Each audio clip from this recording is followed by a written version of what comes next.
Assalamualaikum warahmatullahi wabarakatuh.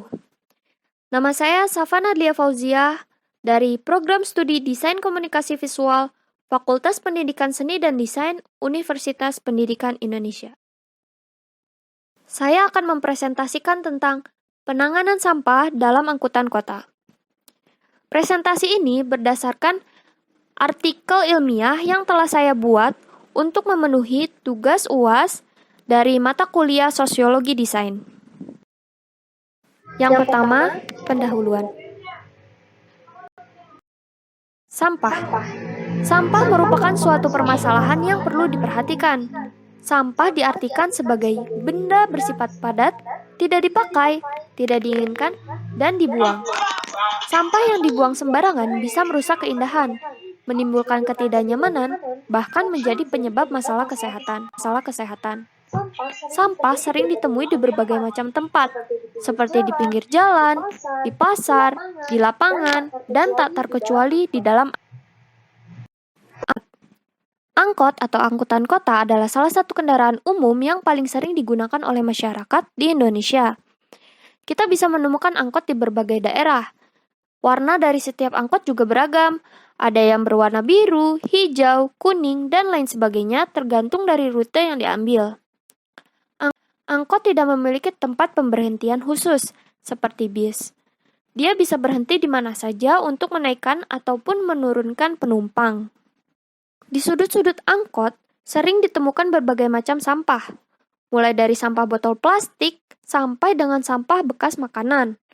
Perilaku membuang sampah sembarangan ini dilakukan oleh berbagai macam kalangan, dari mulai anak sekolah sampai dengan ibu-ibu yang ingin pergi ke pasar.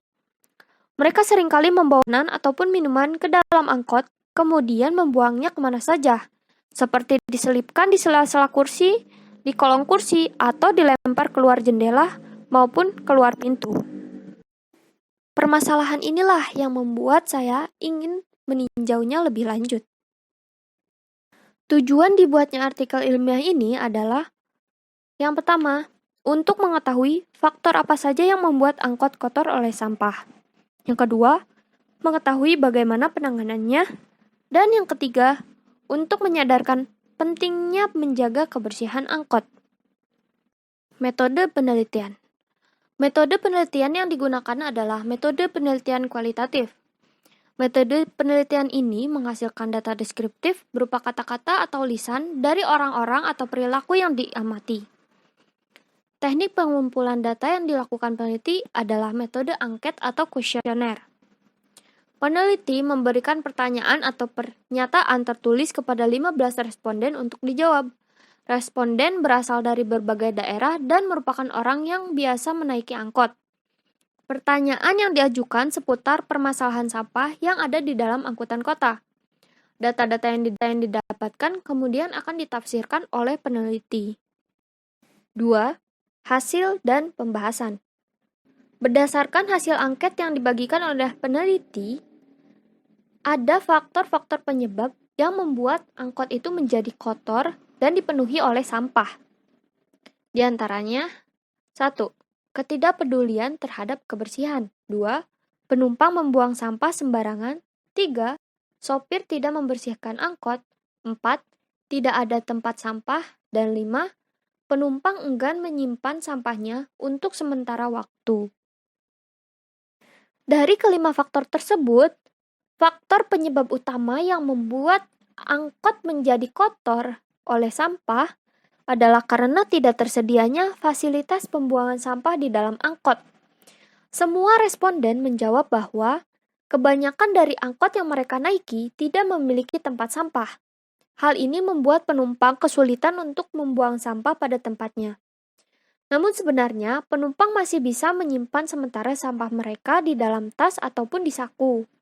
Seperti yang dilakukan oleh 12 orang dari 15 orang responden, mereka memutuskan untuk menyimpan sementara sampahnya, sedangkan 2 responden memilih untuk membuang sampah ke kolong kursi penumpang, dan yang terakhir menjawab, terkadang disimpan dan terkadang dibuang sembarangan.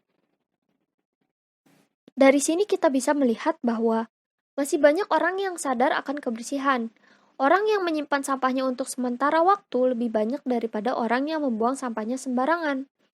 Namun data ini hanya diambil dari sebagian kecil masyarakat di Indonesia.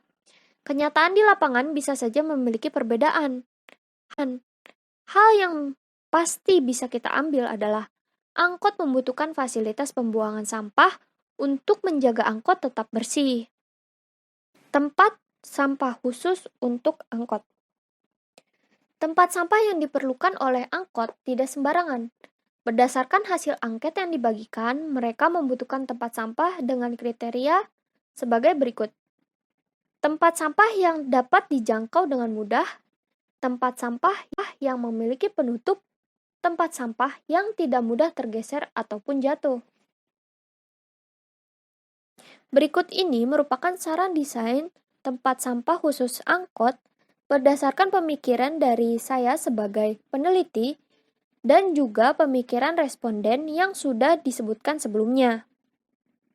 Tempat yang paling cocok untuk menyimpan tempat sampah adalah di dekat pintu angkot. Hal ini akan memudahkan penumpang untuk membuang sampah.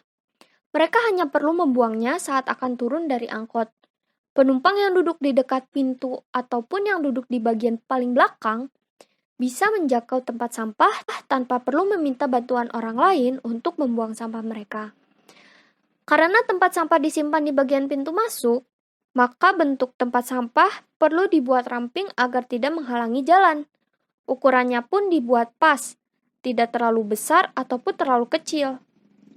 Karena jika tempat sampah terlalu besar, ditakutkan mengurangi ruang gerak penumpang. Dan apabila tempat sampah dibuat terlalu kecil, akibatnya sampah yang ditampung pun sedikit. Di bagian belakang tempat sampah dibuat lubang pengait agar bisa dipasang menempel kuat di pintu angkot. Hal ini diperlukan agar tempat sampah tidak jatuh ketika mobil melaju dengan cepat. Tempat sampah memerlukan penutup agar aroma tidak sedap dari sampah tidak tercium keluar. Penutup tempat sampah bisa diayun. Tujuannya untuk memudahkan penumpang saat membuang sampah. Mereka tidak perlu lagi membuka tutupnya. Cukup dengan mendorongnya, sampah akan langsung masuk ke dalam tempat sampah. Kesimpulannya, dengan adanya tempat sampah di dalam angkot, penumpang akan lebih mudah untuk membuang sampah pada tempatnya. Tidak akan ada lagi sampah-sampah bertebaran di dalam angkot, asalkan penumpang dan sopir sadar dan mau menjaga kebersihan mobil angkotnya. Terima kasih. Semoga presentasi ini bermanfaat. Wassalamualaikum warahmatullahi wabarakatuh.